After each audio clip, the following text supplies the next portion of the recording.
No podemos pensar que las palabras se las lleva el viento. Las palabras abren cajones emocionales y esos cajones emocionales producen o están asociados a procesos químicos que afectan a nuestra salud y afectan a nuestra eficiencia. Son fundamentales las palabras que nos decimos por la mañana porque ya están influyendo a cómo vamos a vivir ese día, y son fundamentales las palabras que nos decimos antes de dormir. ¿Por qué? Porque durante el sueño se reorganiza la memoria. No nos interesa que se reorganice la memoria alrededor de pensamientos llenos de negatividad. No nos interesa en absoluto. ¿La verdadera talla de un individuo se ve ante las dificultades? Yo creo que sí. Estamos viviendo momentos de mucha dificultad y en los momentos de mucha dificultad sale lo mejor y lo peor de las personas. Porque es cuando verdaderamente nos tenemos que quitar las máscaras, tenemos que entrar en contacto con nosotros mismos y preguntarnos quién soy yo o quién he de ser frente a estas circunstancias. Y la verdad es que la vida y la historia nos demuestra que esto es así. En situaciones muy complejas por las que ha pasado la humanidad, se han visto ejemplos de superación, ejemplos de inspiración que todavía hoy nos conmueven. Doctor, ¿es verdad que si no nos gobernamos, no gobernamos nuestra mente, ella nos gobernará a nosotros? La mente es un instrumento de la consciencia, cuyo anclaje está fundamentalmente en el tejido cerebral y en el tejido corporal. La mente puede ser llenada de pensamientos muy negativos, que los vamos o generando nosotros o los vamos tomando del exterior. Esos pensamientos, si no somos cautos, pueden tomar el dominio de nuestra propia percepción, de la manera en la que vemos la realidad. Si yo, por ejemplo, cuando tenía 5 años, imaginemos, alguien me dijo, no llegarás a nunca en la vida, no porque esa persona que me lo dijo fuera mala, sino sencillamente porque era ignorante de mis capacidades. Y me dice eso y yo me lo creo. Ese automatismo empezará a funcionar en mi mente. En cuanto tenga alguna oportunidad de tener éxito, se encargará de que haga justo lo contrario para tener éxito. Irá constantemente boicoteando mis esfuerzos. Esos automatismos son los que tenemos que gestionar. Y cuando tomamos ese esfuerzo y ese compromiso en entrenar nuestra mente, no en juzgarnos, sino en explorar qué nos está pasando, empieza a hacerse luz en la oscuridad. Eso es la conciencia. Y empezamos a darnos cuenta de la cantidad de veces en las cuales podíamos hacer cosas mucho mejores que las que hacemos. Invito a sustituir el juicio contra uno mismo por la observación de uno mismo, por la exploración. Porque cuando uno se conoce, también se comprende. Los seres humanos estamos muy en el modelo de pensar que los procesos de cambio personal, que los procesos de transformación tienen que ocurrir en un instante. ¿Y qué pasa?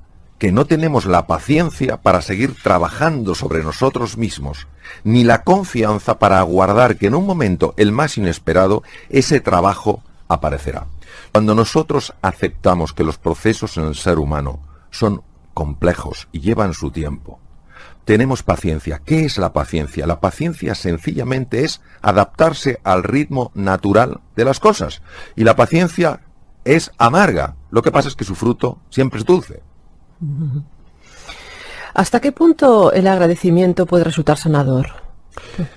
Creo que la emoción más saludable que existe es el agradecimiento, es la gratitud. Nos acostumbramos a tener vista, nos acostumbramos a tener oído, a poder hablar, a poder leer, a podernos comprar algunas cosas, a poder comer todos los días o casi todos los días, a estar más o menos calentitos. Y ya esto lo damos por supuesto. Y a veces tenemos que mirar atrás y ver personas que tienen la misma dignidad que nosotros, incluso que se han esforzado mucho mejor o mucho más que nosotros, y no gozan de nada de eso. Entonces, el agradecimiento es sencillamente levantarte por las mañanas y decir, bueno, por supuesto que en mi vida no todo es perfecto, por supuesto que en mi vida hay cosas que no me gustan y cosas que tengo que mejorar. Hay tantas cosas por las que tengo que agradecer. A través de las creencias limitantes o disfuncionales, como dices tú, ¿construimos un mundo personal más estrecho, amargo e infeliz? Claro, las creencias de las que estamos hablando no son simples ideas. El filósofo José Ortega y Gasset decía que tenemos ideas y en las creencias estamos. Son formas de estar en el mundo. Si yo tengo ideas muy fijas de mí mismo, ideas muy fijas del mundo, yo estaré respecto a mí mismo y respecto a los demás, no en base a las posibilidades que esas realidades me ofrecen, sino a esas creencias que estrechan mi percepción. El gran desafío de estas creencias es descubrirlas porque están implantadas en el inconsciente. Exige un trabajo de observación, no de juicio, de exploración y constantemente dejarse envolver por la pregunta: ¿qué me estoy diciendo a mí mismo?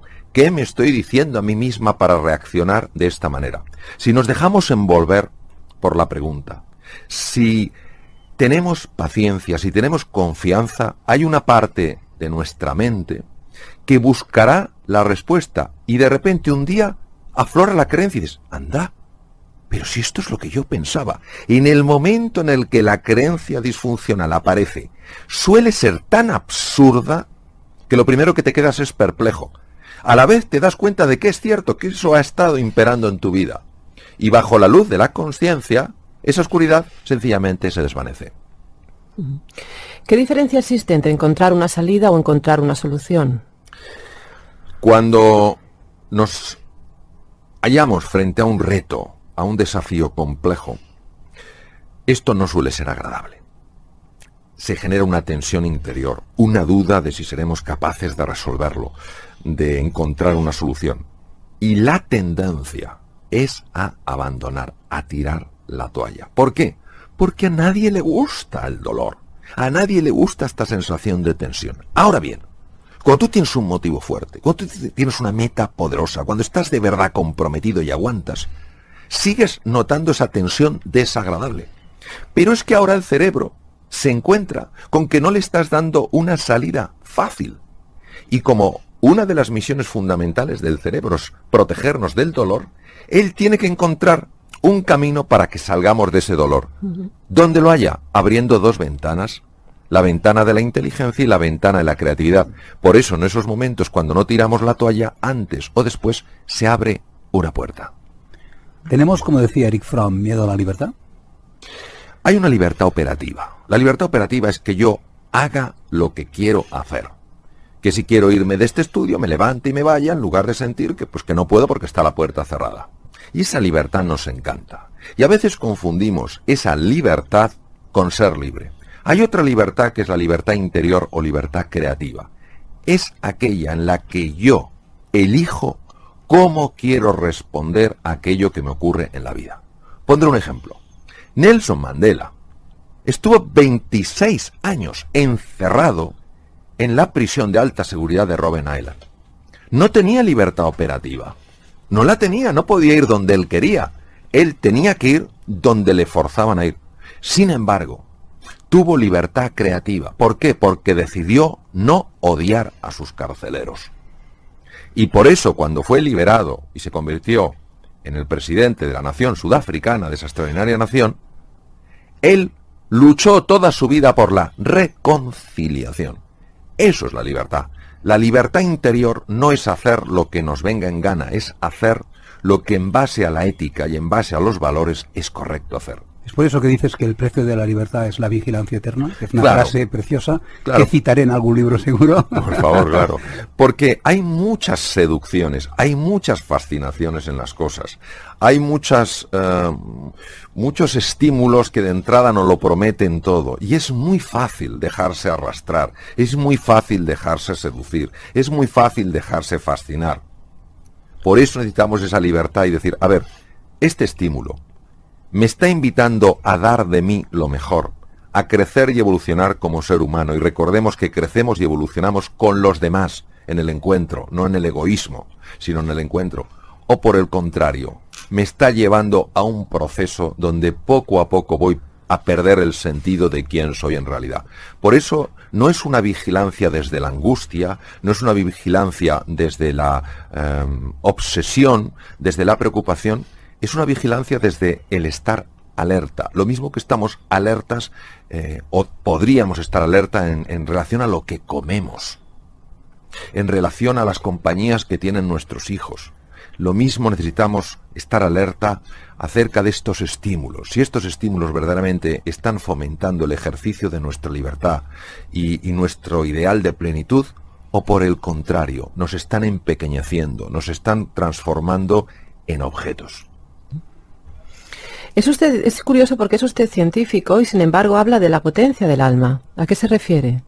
Bueno, yo creo profundamente que así como el ser humano es un ser biológico, el ser humano es un ser lingüístico, el ser humano es un ser social, el ser humano es un ser espiritual.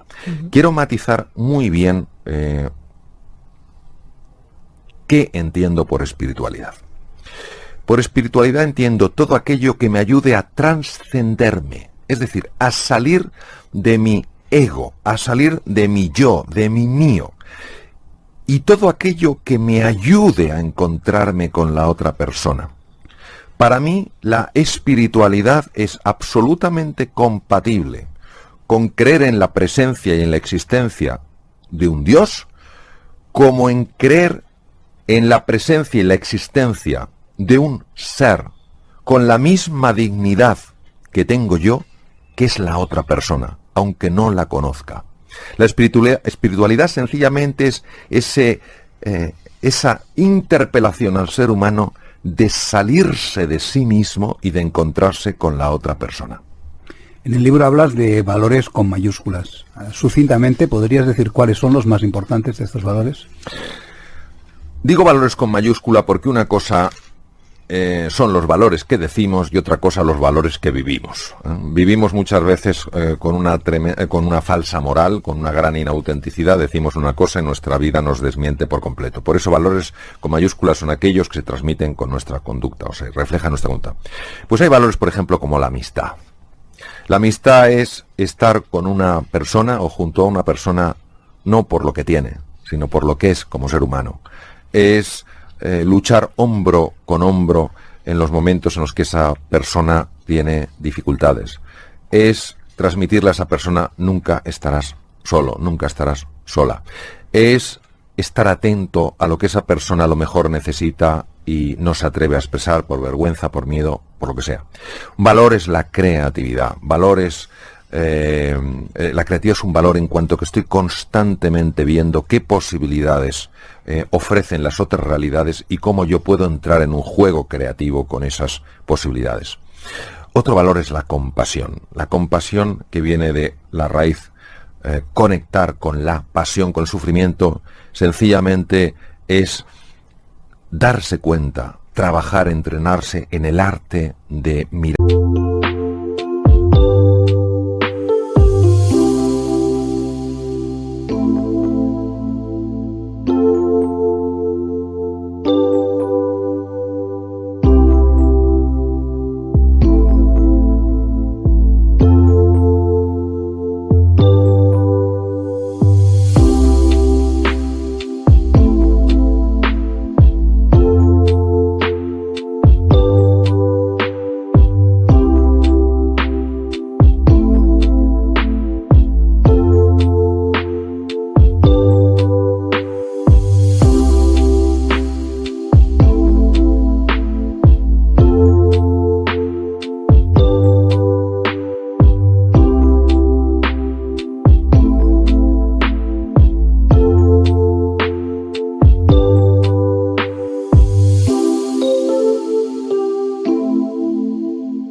De otra manera. Y cuando una persona es agresiva con nosotros, en lugar de ver la maldad, ver el sufrimiento, ver el dolor, ver la frustración de esa persona, no para estar de acuerdo con lo que hace. La empatía no es lo mismo que la simpatía, sino para entender que desde el punto de vista de esa persona, lo que está haciendo tiene sentido para esa persona. Cuando yo puedo entender por qué una persona hace lo que hace, puedo conectar con su mundo. Si conecto con su mundo, es más fácil que ambos nos redirijamos a un espacio que ofrezca mayores posibilidades y mucho menos dolor.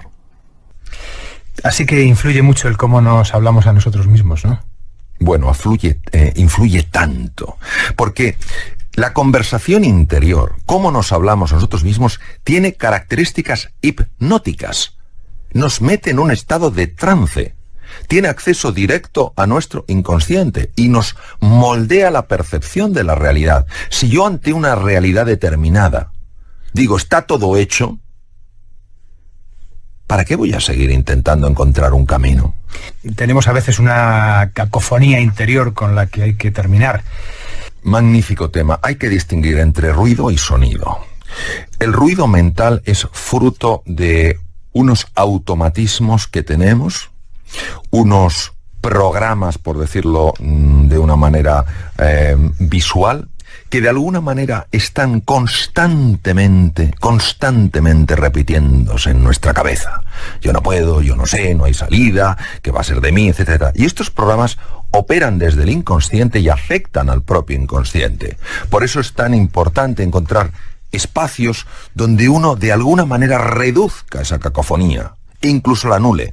Momentos donde uno dé un paseo por la naturaleza, momentos donde digas una música que te guste, donde leas un libro que te enganche, donde tengas una conversación de estas donde el tiempo como que se detiene, es una cosa extraordinaria. Momentos de meditación, donde sencillamente entras en un espacio interior y silencias poco a poco ese ruido mental. ¿Por qué, dice usted, todos tenemos una enorme potencia y a todos, sin embargo, nos cuesta creerlo? De alguna manera, el ser humano ha olvidado su verdadera naturaleza, su esencia, su ser, lo que define quién es. Se ha olvidado. Y por eso, desde mi punto de vista y desde mi experiencia, la vida es una escuela para recordar lo que ya somos. Y en nuestro interior, nuestro ser, es unidad, es bondad, es verdad y es belleza. ¿Es que acaso queremos alcanzar alguna plenitud? Felicidad, que en el fondo son huecas y vacías, pues podemos experimentar otras emociones, podemos sentir euforia, pero no sentiremos alegría, no sentiremos verdadero gozo. Y por eso, bueno, pues sencillamente es nuestra la decisión, por eso el ser humano es libre. Ser libre tiene una ventaja, que es que elijo yo, tiene un inconveniente. Me puedo equivocar al elegir. Estado de ánimo tiene mucho que ver con cómo nos relacionamos con las cosas, ¿no? Y cómo las bordeamos o las afrontamos. El estado de ánimo es algo escurridizo de definir. El estado de ánimo no es solamente esta sensación emocional o sentimental. El estado de ánimo es cómo estoy yo